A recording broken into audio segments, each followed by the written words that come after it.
What's up, guys? Welcome back to the channel. Welcome back to another video. If you're stopping by the channel for the first time, please consider subscribing to my channel. And while you're at it, smash that like button for me. I really would appreciate it. Also, hit that post notification bell so that you're notified every time I upload a new video. Be careful down in the comments section. A lot of spam, a lot of scammers. I will never ask you to contact me by WhatsApp or Telegram. I do not invest money for my subscribers. Be careful. Don't get yourself scammed. If you want up to 12 free stocks, Webull is going to give you up to 12 free stocks when you open a new Webull brokerage account, put at least 1 penny in that account.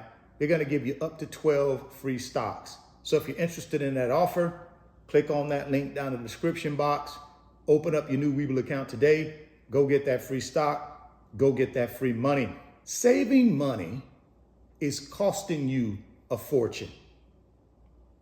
Saving money gives you the illusion that you're in control of your money. In today's video, I'm going to give you 4 reasons why I believe you shouldn't be saving money. Number 1, institutional control. See, big banks and our government are partners. They are partners in getting you to think you actually control your money by putting it in the bank and saving it. See, big banks love people who save money. The reason they love people who save money is because they make money when you save money. Let me walk you through how they do that. So I walk into my favorite big bank and I put $1,000 in my savings account. My bank at that point can take that $1,000, or at least about 90% of that $1,000, and they can lend that money out.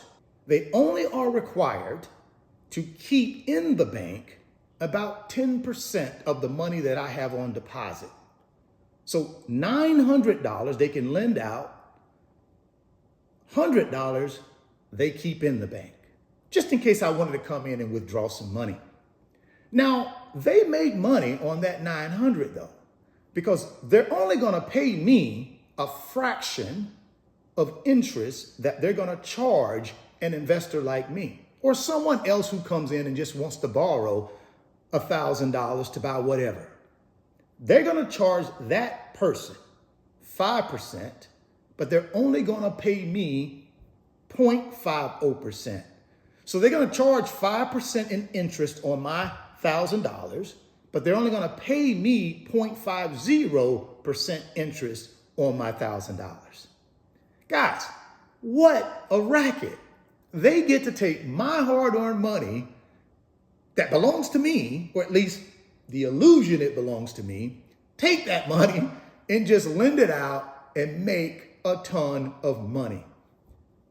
Isn't that crazy? But that's why banks want you to think you're in control of your money by putting it in your savings account. And the government is partners with them. How? Because 70% of our economy, guys, is dependent upon what? Consumer spending, right? So our government want banks to lend money to people to spend it on things in order to drive our economy.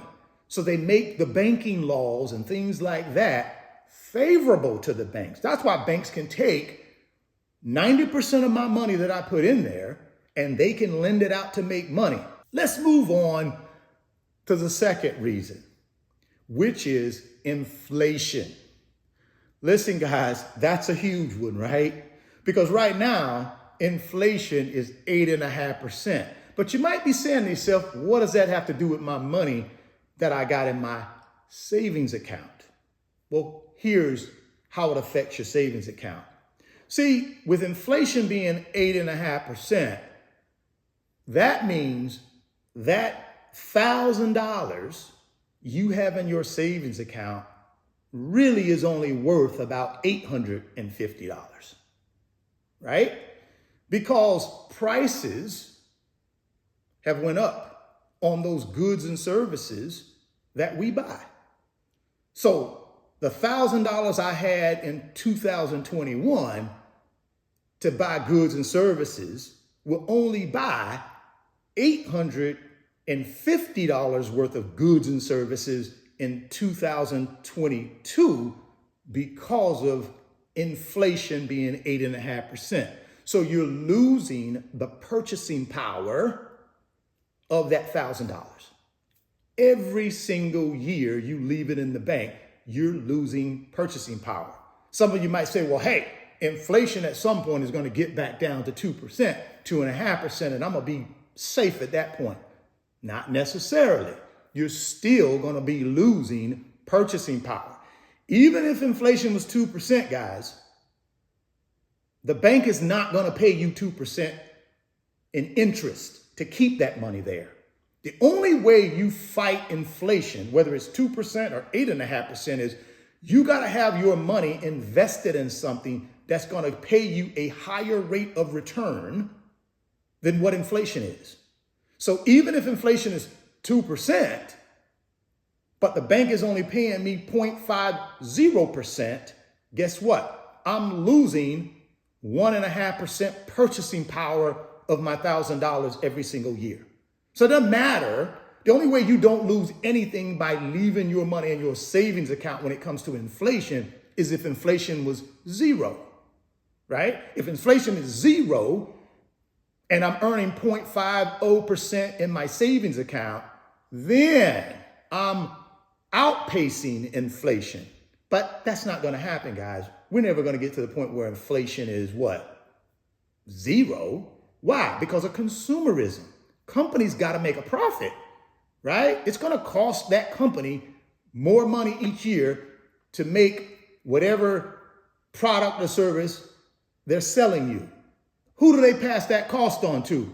You and me. We are the ones these companies pass on cost to when things go up in prices, right? The cost comes to us. Let's move on to number 3, which is mental programming. How does that work? Well, remember I mentioned that 70% of our economy is based on consumerism. And consumerism is pretty simply this.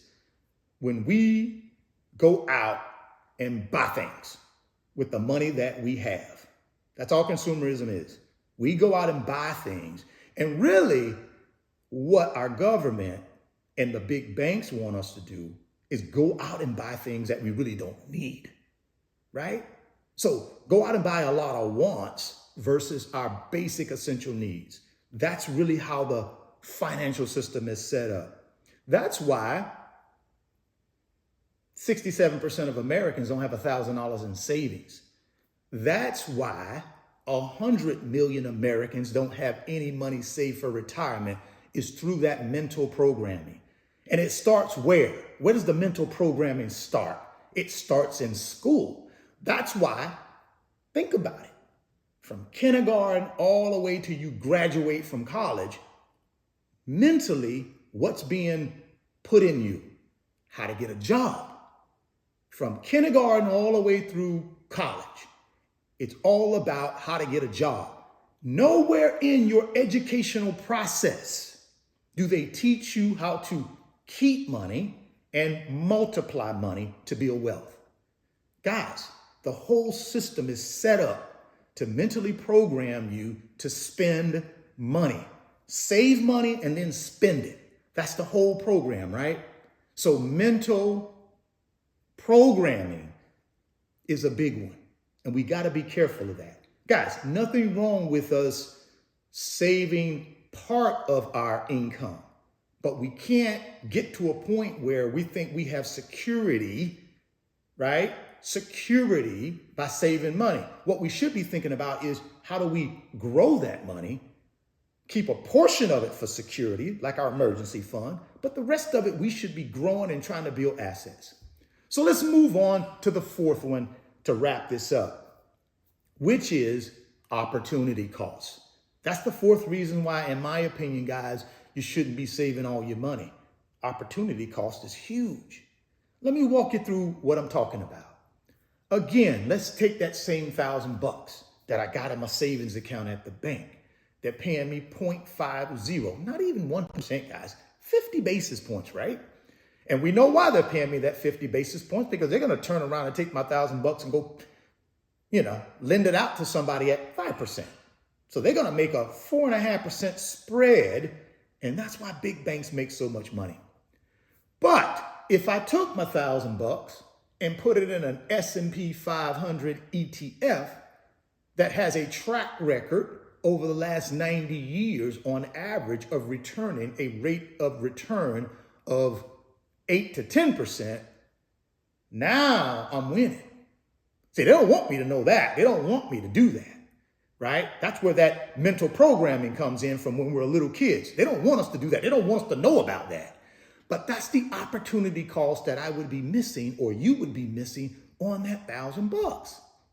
I'd rather get me a 7, 8, 9, 10% return on my money over time than to have my $1,000 sitting in the bank getting 0.50 or less, and then the bank taking at least $900 of my $1,000 and lending it out and getting wealthy and rich. That's what's happening. That's where opportunity cost comes in, guys. Listen, guys, we should be doing 3 things, I think, with money. We should be thinking about 3 things, right? How to make it, how to keep it, and how to what? Multiply it. Those are the 3 things we should be doing with money. We should be having a small part of our money in an emergency fund, right?